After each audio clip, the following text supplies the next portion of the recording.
Hello guys, day 4 of கப்பி form உருவாக்க போகிறேன். இன்றைக்கி எப்பயும் போல ரொட்டீன் தான். ஆர்டிமியா ரெடி பண்ணி வச்சுருக்கதை எடுத்து ஃபில்ட்ரு பண்ணி குட்டிங்களுக்கு ஃபீட் பண்ண வேண்டியதான். அதுதான் ஃபஸ்ட்டு இருக்குது. அடுத்து நம்மக்கிட்ட என்னென்ன வெரைட்டி மீன்லாம் இருக்குதுன்னு பார்த்தீங்கன்னா 2 வெரைட்டி தான் மீன் இருக்குது. ஸோ ஃபஸ்ட்டு வந்து பார்த்திங்கன்னா மிக்சர் கப்பி ஒரு 5 மீன் இருக்குது.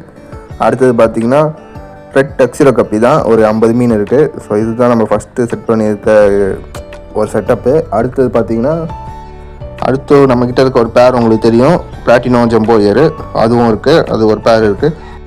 ஸோ இதான் நம்மக்கிட்ட ஸ்டார்டிங் இருக்க செட்டப்பு. இதை வச்சு தான் நம்ம ஒரு பெரிய ஃபார்மே உருவாக்க போகிறோம், அதாவது 180 டேஸில். ஸோ சேலஞ்சே அதுதான். மீன்லாம் நல்லா ஆக்டிவாகவே இருக்குது. ஸோ இதுதான் டெய்லி ரொட்டீன். டெய்லி அப்டேட்ஸ் வரும். டெய்லி அப்டேட்ஸ்க்கு சப்ஸ்கிரைப் அண்ட் ஃபாலோ பண்ணிக்கோங்க. அடுத்து ஏதாவது புதுசாக ஒரு வெரைட்டி ஏதாவது செட் பண்ணலாமான்னு கமெண்ட்டில் சொல்லுங்கள். ஸோ எனக்கும் அவ்வளோ கப்பியை பற்றி தெரியாது.